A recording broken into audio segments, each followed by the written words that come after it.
Welcome, everyone, and thank you for joining us today in our Infosec Seminar organized by the Information Systems Security and Assurance Management Department in Mihalshan School of Management. We begin our May Infosec Seminar by acknowledging that although this seminar is being held virtually, Concordia University of Edmonton is located on Treaty 6 territory and a traditional meeting ground and home for many indigenous people including Cree, Salto, Blackfoot, Métis, and the Nakota Sioux peoples. We respect and acknowledge this. We are pleased to welcome Dr. Alison Yakshan, QS Dean of Management, Dr. Patrick Kamau, QS Dean of Graduate Studies, who joined us today for this great InfoSec seminar. Today, we are pleased to introduce our guest speaker, Jerbin Joy Kolencheril, to give us an interesting talk about dissecting a cyber attack, a walkthrough along the cyber kill chain. Jerbin works as a lead cybersecurity engineer at Arctic Wolf Networks with approximately 7 years of experience in IT, the majority of which has been dedicated to cybersecurity. He obtained his bachelor's degree in electronics and communication from Mahatma Gandhi University and pursued further education, culminating in a master's in information system security from Concordia University of Edmonton. Throughout his educational and professional journey, Jerbin has garnered numerous accolades, including the Alpha Doc Award, aka Employee of the Year at Arctic Wolf, and the esteemed Alberta Graduate Excellence Scholarship at Concordia University of Edmonton, among others. Thanks, Jerbin, for being with us today and sharing your experience with our audience. I also see Dr. Barbara Van Ingen, our QS Vice President, Academic and Provost. Thanks, Barbara, for joining us today. And just two quick notes before we start. During the presentation, microphones will be turned off to avoid interrupting the speaker. At the end, we will have 10 to 15 minutes for questions and the microphones will be turned back on. Please limit yourself to one question to give opportunity to other participants to ask. If we have enough time, please feel free to re-ask again. Please be sure to provide us with your name and email address in the linked form. I will share it with you in the chat area so we may send your certificate of attendance. Thank you. So all yours now, Jerbin. Thanks, Aslam. And thank you for providing me this opportunity to speak. So today we'll be covering a very keen, interesting topic. It's dissecting a cyber attack. So we hear the news like every day, this company has been affected, this company has been ransomware. So we see that every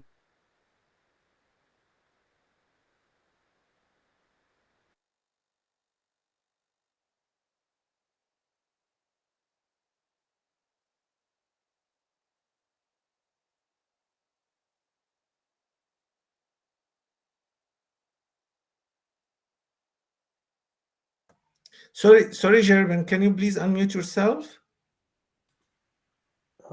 so was I on mute from the beginning? Yes. Sorry, Oh, please. my Yes. bad. Sorry. Okay, I'll start again. So sorry about that. That's okay. So today we'll be talking about a very interesting topic, that's dissecting a cyber attack. So we basically see in the news every day, the company A has been ransomware, this threat actor compromised this environment and they had billions of dollars of loss. So we see all this, but what happens behind the scenes or what actually takes place, that's what we're going to talk about. And we'll be following along the cyber kill chain model. So I'll introduce the cyber kill chain and be following along this model to see how the attack basically takes place and how it can lead to a compromise. So we'll be covering two main scenarios here today. We'll be covering a phishing scenario. So these are the two common ones. I would say the most common ones with respect to this age and day. So we'll be covering a phishing scenario and we'll be covering a ransomware attack scenario. So we'll be covering how it took place, what did the attacker do, what compromise happened. So we'll be covering the steps. I'll not go too deep into technical aspects of it, but this would be moderately technical. So to start off, let's talk about the cyber kill chain. The cyber kill chain was introduced by Lockheed Martin, and it basically talks about how an attacker basically can compromise a network. So it has 7 stages. So just providing a high level summary here. So recon basically talks about uh, reconning the user's environment or the victim's environment to see how can threat actor peers into or go into the system or into the environment. So once the threat actor knows, okay, this is something that can be utilized to basically uh, attack this particular victim. So the threat actor develops we call it weaponization. We create something like a backdoor so that it can that's personally tuned to the victim so that it can attack the victim. And once it's delivered and the and the victim basically falls for it, it basically leads to exploitation, which then further leads to installation of malware, then leads to command and control, by which the threat actor basically basically controls the victim's environment, and finally action and objectives, which is basically the threat actor's goal in achieving its target objective. So this is the basic steps in the cyber kill chain, and we'll be working through this. This is kind of a different approach which I had created during my days in Concordia. So in this particular approach, we have this initial cyber kill chain model. So this talks about how if it's an internal actor or an internal privileged actor, they have way higher privileges into the system, and they can basically skip first couple of steps and directly move into exploitation. So this is a different approach which is presented in this particular slide. Okay, so moving on. So with respect to phishing, phishing is basically a social engineering or a scam attack which deceives people into revealing sensitive information or installing malware. So take a look at this example. So this, assuming this is an email that you got in your inbox, what would you think this is? Would you think this as a phishing mail, or do you think this is something good? If you- if you if there's no opportunity to unmute and talk, feel free to, or if you want to put them in the chat, feel free to. So I'll give probably like 30 seconds.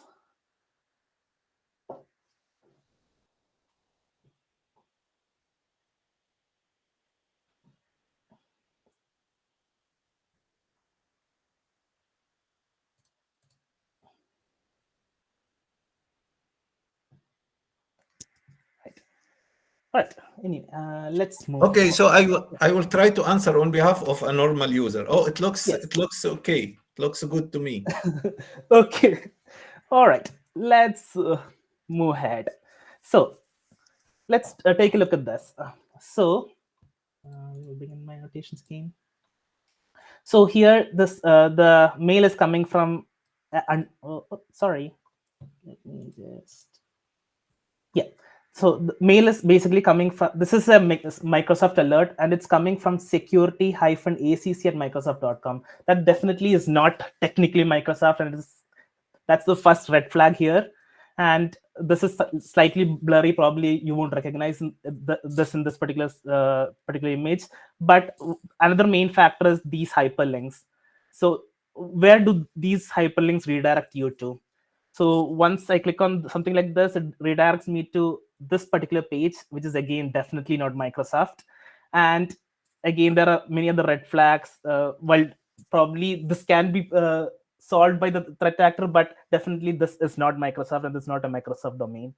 So these are some pinpoints in which we can identify phishing, or if it's a phishing email. So this is a scenario that we had that we're going to discuss. So we are basically following the logs, and according to this, we'll be following the cyber kill chain model right in the bottom. So this is an email that the end user received, or the victim received. So the employee, the email subject line is signature required, employer enumeration, next decade, Wednesday, Jan 10. So this is the subject line. And we see that it's coming from request from xxx.com. Sorry, I'll have to hide some information due to privacy concerns. So, so it's coming from this particular domain. So we see that a user received it. This is the receiver, and this is the sender, and it came from this domain. So on a quick look, we'll be using open source tools as well for this investigation. So request from xaccess.com domain. So looking at this, it has no bad reputation. Why? Because it's a pretty new domain. So threat actors basically, once they are compromised, once they are found out, they basically skip that, create a new domain, then they basically start phishing again. So that's what they typically do. So this is a pretty new domain which has not been flagged by any vendors at this point. So it's pretty clean in VirusTotal, but definitely this as a phishing one. Basically, this is a big red flag. A domain that's created 3 months ago or less than 3 months ago, sending you a mail with the subject line definitely is falls into suspicious category. And in this particular case, the end user or the victim basically clicked on the email and entered his credentials. So what happens once you enter the credentials? So this is what we typically see. So let me just go back one slide. So here we see that the email was received at 21:34 UTC, and at 22:08, that's about 40 minutes later, we see a login into this particular user account from this 45 IP. At this point, it has been flagged as malware by one vendor, but generally clean. Typically what happens is threat actors typically log in via VPN services, so they use some kind of VPN services to log in to the victim's environment, and this is one such login. So once the end user logs in, or the threat actor logs in into the victim machine, in this particular scenario, we see a specific log stating Azure MFA strong authentication service and strong authentication phone app detail. What this typically means is that this is extract from Microsoft. So what this typically means is that after the login, the threat actor basically changed the MFA device. So he basically changed his personal device to the MFA device for this particular user. So whenever someone sends an email, someone logs in, and the push is received, the MFA push is received, it basically, the threat actor receives it, and he has at this point complete command and control over the user's inbox. So we moved from the recon stage to the exploitation stage, and at this point the threat actor has full control of this particular inbox. Further, we see the threat actor basically viewing multiple SharePoint resources for this end user and probably exfilling data. And one interesting technique which threat actor basically utilizes is creating these evasive rules. So we definitely have a lot of rules in our inbox, and these evasive rules help the threat actor to be hidden in the end users or the victim's mailbox. So in this particular example, it basically creates this specific rule. Any email which contains the word remuneration, or the subject line contains the word remuneration, is moved to the RSS field folder.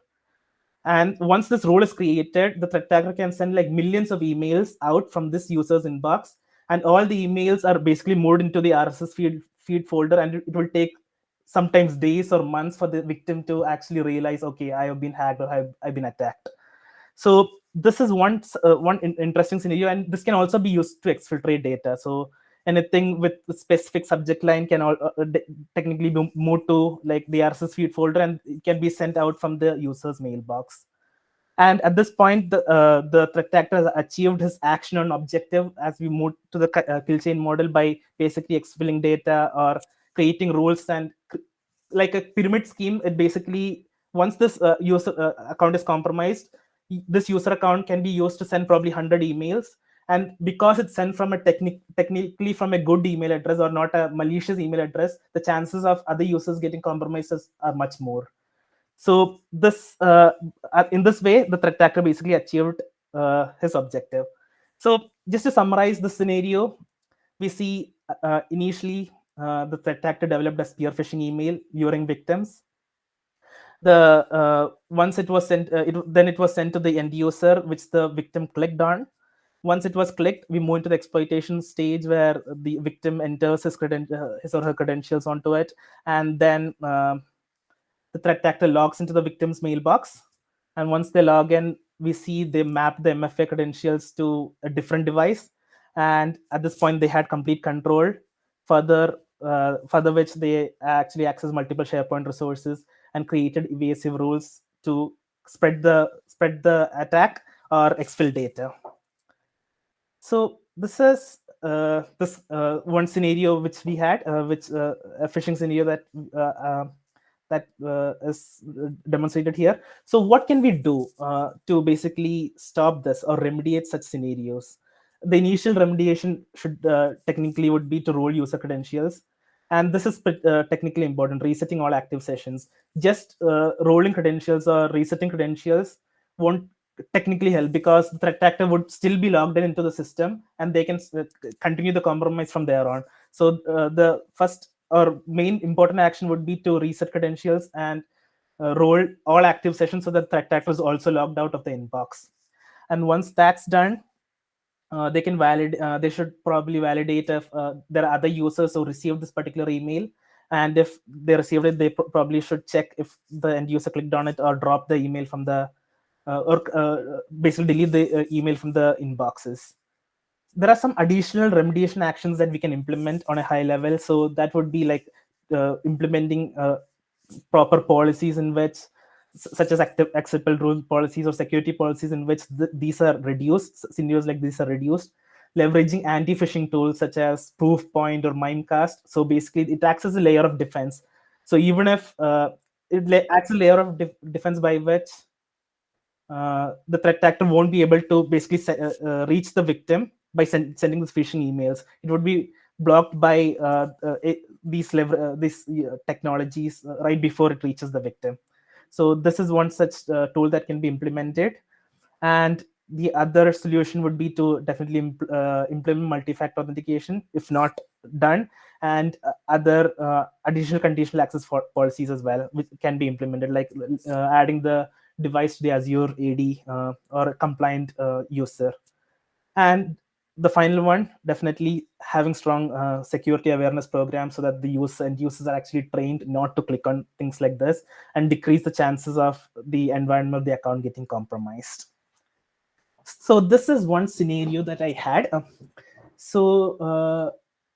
I can give like probably 1 minute if any one of you have any questions regarding this particular scenario before I move on to the next one, or if you want to do it at the end, we'll do that as well. I think let's take the questions at the end. Okay, perfect. Let's move on. Let's look at the second case that I have, and this would be a ransomware scenario. So before moving into the case, so what is ransomware? Ransomware is okay. What is ransomware? Ransomware is a form of malware designed to encrypt files on a device, which basically renders the machine useless. And at the end, the threat actor basically demands ransom to basically get these files back. So this is generally what ransomware is, and this is kind of a screen which we typically see associated with the ransomware. And in this particular case, basically the environment is ransomware, and this is what we see on the user screen. Your data is stolen, it's published in this particular website. You log in into this ID if you want to basically retrieve the files and pay this much money. One interesting thing with the screenshot is here. So we see there are multiple files encrypted with this .basta extension. So what is .basta? So .basta basically is used by a group called Black Basta. It's kind of a new ransomware group which emerged in mid 2022. It's speculated to be a rebranded version of Conti that has attacked numerous companies back in the days. And this basically targets industries such as retail and real estate, specifically in the United States and European countries. So in this particular scenario, we'll take a different approach. Instead of starting from the first stage towards the end, we'll go back to see how this attack kind of figured out, or what are the different stages which took place, which led to this attack. So at this point, we know the environment is ransomed. So while looking into the environment, we see like about 400 gigs of data was exfilled to this iProd IG domain on this IP address. So we know there was definitely data exfil. And within an environment, how do we detect data exfil? Just thinking of that. So so we technically, when we see traffic flows across an environment, we would see that Monday to Friday we would see specific spikes like this, and weekends would be like a lower spike. So this is what we typically see. But when there is when this spike happens, and when there is a sudden spike in traffic on a single day, that can be kind of anomalous. So this spike should be investigated, and eliminating all common traffic such as Microsoft, we would see what caused the spike. This spike is, in this particular case, the spike was caused due to traffic to this domain, and that's one way to kind of find out how how data exfiltration took place in this particular case. So at this point, we know data was exfilled. So moving back, at this point, we know data was exfilled. So we see a particular DLL on multiple systems in the environment, and we see that this particular DLL basically started deleting shadow copies on all machines in the environment. So shadow copy is basically a technology which Microsoft used to create snapshots of backups. And basically this DLL was used to basically delete all shadow copies, basically deleting backups. And once that was done, we see multiple files changed to this .basta extension. Basically, as a part of encryption, they basically encrypted the file and basically changed the extension in here to this basta extension. So we know what happened at the end. We see data exfiltration, we see shadow copies being deleted, we see ransomware deployment. So moving back, so we see this particular device, a user called sysadmin doing all this. And this sysadmin, it's kind of a domain admin account. It's a highly privileged account. And how the attacker ended up breaching this account. That's what was interesting here. So what happened is they use activity called DC sync. So it basically is trying to replicate the domain controller. So it's telling me I am the domain controller, and by that, the threat actor was able to retrieve the hashes for this particular user. And a technique, this can be used by multiple open source tools such as Metasploit. And the hashes obtained, with the hashes obtained, the threat actor was able to push those hashes using a pass the hash attack to basically authenticate into this particular user. And once they had domain admin privileges, it was pretty easy to basically compromise the environment. Moving forward, moving back, we see flows to this suspicious IP. So we see continuous traffic to this particular, from this particular source, that's the compromised machine, to this particular destination. And again, using open source tools to see what this IP or what this domain is, we see Shodan basically maps this to a Cobalt Strike beacon. Cobalt Strike beacon, as it's technically a pen testing tool, but it can be used to basically communicate with the end device. So if I'm the threat actor, I can basically establish command and control over the victim device using these beacons, and I can basically run commands remotely on the victim machine using these beacons. And that's what this typically is. So we see continuous communications over this to this particular IP and this particular domain. And again, looking back, so what created these communications?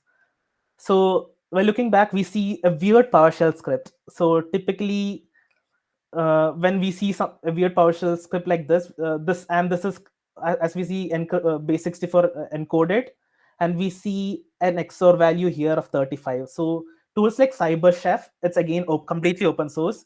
With tools like CyberChef, we can just copy paste this base64 encoded code and just try. We can use it to decode it back, decode the base64 encoded string. And in this particular case, we see it's XORed by 35. And once we XOR the output by 35, we see this particular string. Although this particular script is kind of encrypted, we see this string here, pipe mojo 5688.5062. This is typically associated with Cobalt Strike beacons. And looking at this is a good reference for this particular attack. So in this particular scenario, we see this particular states that the shellcode contains this particular beacon, which is this Cobalt Strike beacon, and basically is used to create connections to the victim machine. So what happened? They ran this particular command. once this was executed, it was able to create the cobalt strike beacon and C2 connections from the attacker machine to the victim machine. So at this point, we explored the post exploitation stage and how the threat actor achieved command and control. Now we'll again move back into the exploitation stage. So Matibush's loader, it's kind of a malware as a service provider. So instead of like security as a service, we pay for our security of firms, the security of the company. It's kind of a malware as a service provider, typically through the dark web, where it can be used to basically attack victim machines or specific spear phishing attacks targeted on victim machines. So this is what we typically see. Like there would be a malicious URL typically sent through emails, which has a malicious attachment, which once extracted creates traffic to this DLL files, and then it creates the C2 channels like we discussed before. So at this point, we know this loader was initiated, which created C2 connections, which basically ended up in data exfiltration and encryption. So this is typically an infection routine from Black Basta. So that was the group that we were discussing. So they basically use Quackbot. So this can be spread using email attachments and Excel files or attachments. Once the user clicks on it or the end user clicks on it, it basically downloads malware. And the threat once the threat actor has complete control over the victim's environment, as we saw, they basically escalated privileges to a domain administrator. So once they have that privileges, they were able to delete shadow copies, disable Windows repair, and they basically boot it into safe mode. So once it's booted into safe mode, it basically encrypts the device in safe mode and basically encrypting it with the .basta extension. It basically changes the desktop wallpaper and deploys the ransomware node on every folder. And they basically employ a double extortion scheme. That's basically apart from encryption, they basically exfiltrate data, and they basically hold that data as ransom, telling that if you don't pay the ransom, we will basically publish this in the dark web, and your personal data would completely be available. And it can create much more damage to companies than just basically restoring data. That's basically what we saw here. We saw communication to these Quackbot IPs, and we see these communication to these IOCs. So we see post-exploitation command and control. At this point, we see this Metabush's loader being loaded, and we see multiple Quackbot IOCs or communication to these IP addresses. And again, moving back to the initial delivery and weaponization stage. So what started this? It all started from an email which was sent to an end user. So once the end user clicked on this email, it basically installed malware onto the device, which initiated Qbot sessions. Then it was basically a non-privileged user at that point. So they were able to use this dissects and pass the hash method to escalate privileges to an administrator. Once they were able to escalate privileges to administrator, they started these beaconing, and which ended up basically in data exfiltration and exploitation. So we had two scenarios here. In both of these scenarios, what is the weakest link? So as we all say in the cyber kill chain model or in cyber security, the weakest link is always humans. So both these scenarios, even if it's a phishing scenario or a complete blown ransomware, it all started with a human clicking on something. So just to summarize this particular scenario, we in the recon and weaponization stage, the attacker developed a spear phishing email luring victims. Once then it was delivered to the victim using this phishing emails, which basically the victim downloaded. This initiated Qbot sessions and connections to various bad IPs. Then the threat actor basically escalated privileges using dissects and passed the hash to an admin account, which initiated command and control onto the particular end user's environment. And once the threat actor had complete control, they basically exfiltrated about 400 gigabytes of data, deleted shadow copies, backups, then encrypted data, and employed a double extortion scheme to basically extort money out of the victim. So this is just a slide that I wanted to introduce. So what we provide, like, or what Arctic provides in scenarios like these. So we have a managed detection and response wing, which basically monitors client environment on a 24/7 basis. And when something like this, or we try to detect it as early and as in the kill chain as possible. So if it's detected way early, the damage would be exponentially low. So that's something that we provide, managed detection and response within the cloud too. And there are steps that can be done to prevent it. So basically, one of them would be looking for vulnerabilities in the victim's environment or the user's environment. So manage risk is one of them. And as we saw in both the scenarios, security awareness is definitely a big part of attacks. And once the users are trained not to click on something and be more cyber secure, the chance of the environment getting attacked is pretty less. So again, if anyone is interested in joining Arctic Wolf, feel free to hit me up on LinkedIn, or if you want to know the open positions, feel free to hit this particular website. And if you are interested in something, feel free to hit me up on LinkedIn on this particular LinkedIn address. Thank you. Great. Thank you so much, Jerbin, for this interesting talk. And I like that you use this marker. It makes the presentation more attractive. Thank So you. I will turn the mics back on. Mhm. Yes. So let's take some questions. So your mics are turned back on. So please, if you have a question, yes, Nikhil, go ahead. Hi, thank you, Jerbin, for all the information. I have a question for you. Mhm. I mean, do Arctic Wolf performs threat attribution as well? What do you mean by threat attribution? Like threat research? No. I mean, basically, I mean, by threat attribution, I mean,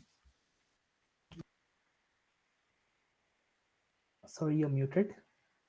Oh, you're muted, Nikhil. sorry. I mean, I was speaking on mute. Do you attribute the threats to any particular groups? That's what I mean. To Yes. threat groups. So basically, we have an investigation wing. So when things like that happen, so the incident response cycle kicks in, and we have Mhm.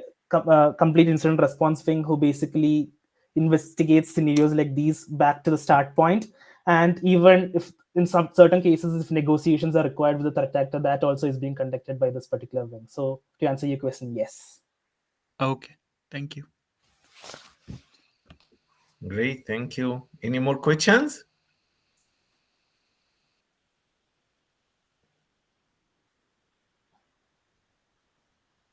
Any more questions?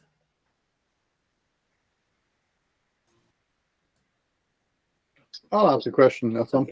Yep. Please John, go. can you tell us a little bit about your journey? You graduated 4 years ago now? Yes, 2021. So about 3 years, I would say. 3 years now. So can you tell us a little bit about your journey from graduating as a student in the MISSM program to what you're doing now with Arctic Wolf?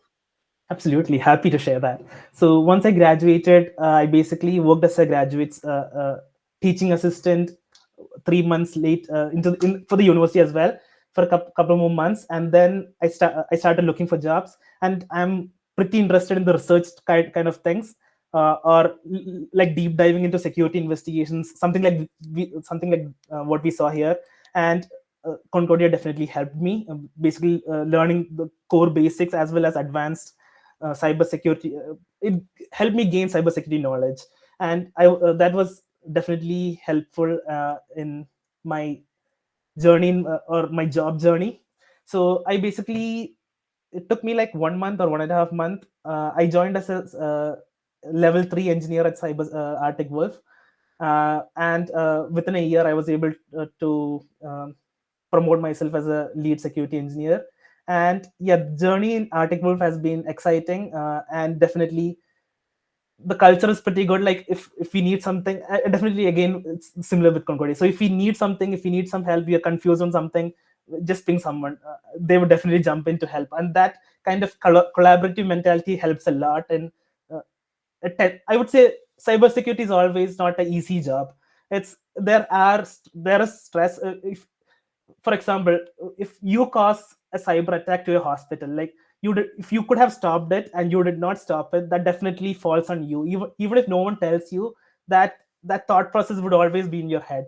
And definitely help from or mentorship from other people or other people definitely helps in scenarios like these. So yeah, so my journey in Arctic Wolf, that's my journey in Arctic Wolf, and it has been exciting so far. And again, if anyone is interested in joining, feel free to hit me up.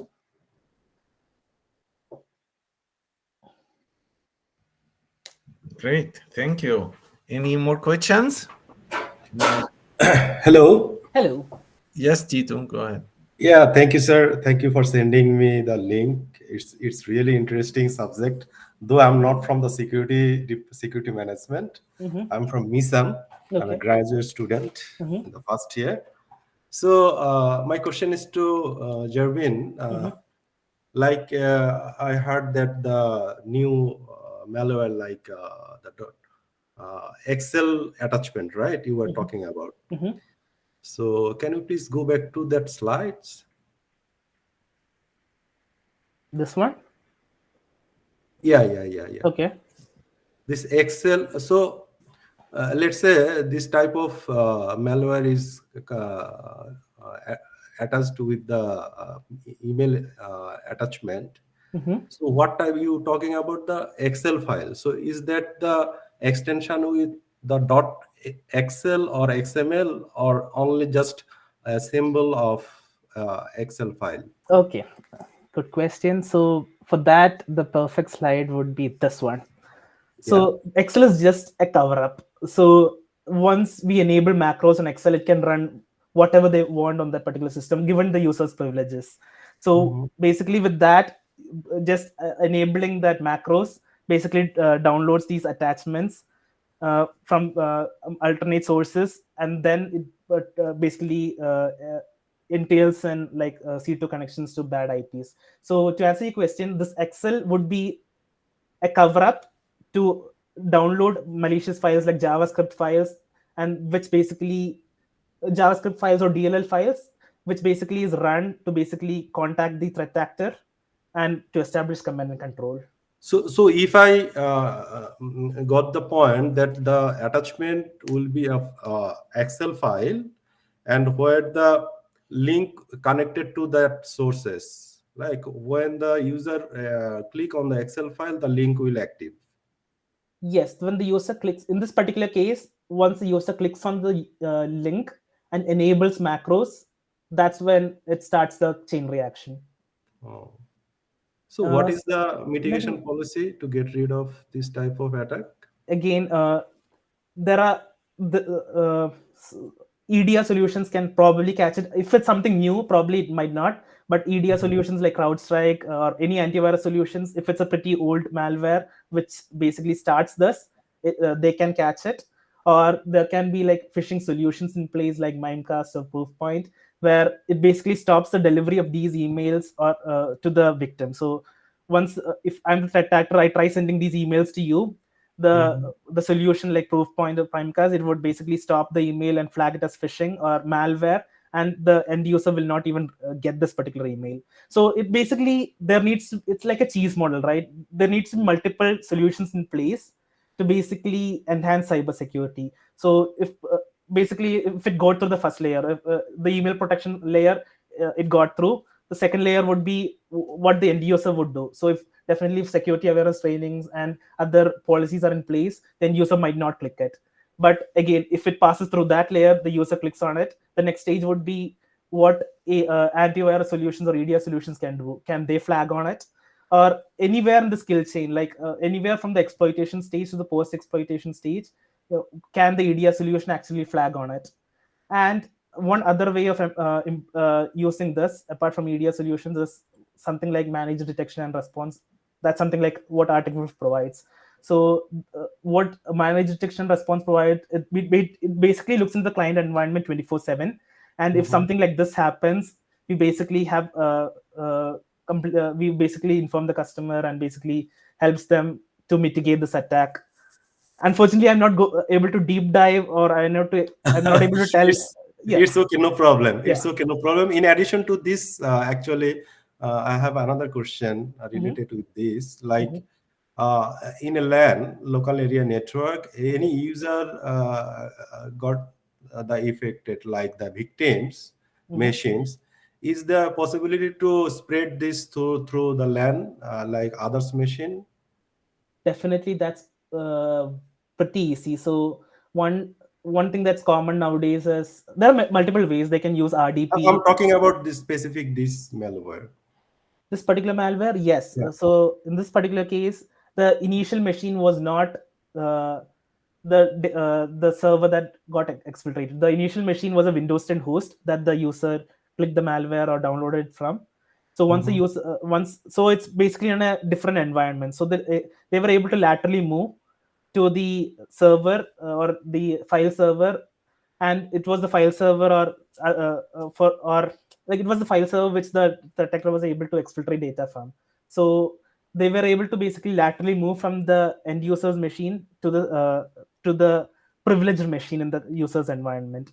So there are multiple ways in which that can be done. So there are like probably if RDP is open across the environment, and you have at this point, if you have credentials to log in, you can easily move into that particular machine via RDP and basically log in into that machine. Or we can nowadays something else that we see is using these known tools like TeamViewer or AnyDesk. So they basically widely install AnyDesk on all the devices on all the users and all the devices in the user's environment. And at that point, the attacker can basically log in into AnyDesk into that particular machine and basically action its objective. Okay. Thank you so much. Thank you, Jerbin, for your nice presentation. I appreciate that. Oh, happy to. Over to you, sir. Thank you. Like any more questions? Yes, Nicole? I'm just asking the second question since no one was asking.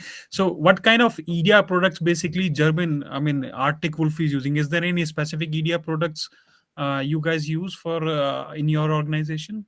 So Arctic Wolf is not a EDR solution. It's a managed detection and response solution. So it basically works alongside EDR. So whatever EDR you may have CrowdStrike, you may have Cylance, you may have McAfee, whatever EDR solutions you have, this kind of complements that EDR. So it basically fetches logs from all log sources, like even from EDR log sources. And even if the EDR does not alert you on things like that, when we see something like this, we have the power to alert and do much more. So that's what Arctic Wolf does as a managed detection response solution, and EDR basically complements this approach.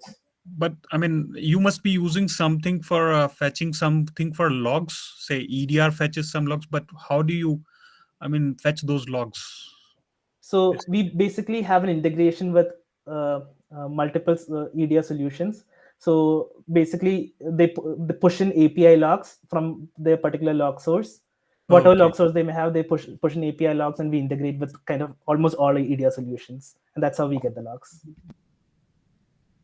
Again, I won't be able to dig way deep into this. Sorry. Okay. So, just out of curiosity, do you guys use open source security framework for this? For fetching in logs? Yeah. To normalize and everything.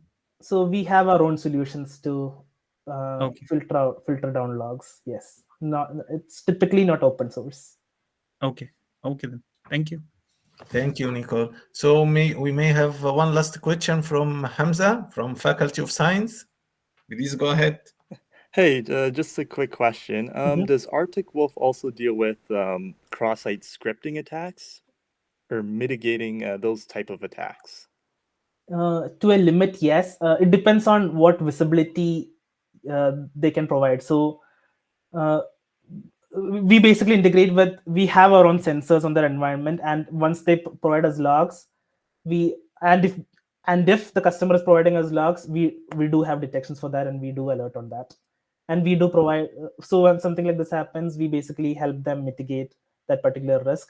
And apart from this, we basically have this managed risk solution, which basically, if integrated, looks for vulnerabilities in the even in the end users website or any solution that they have.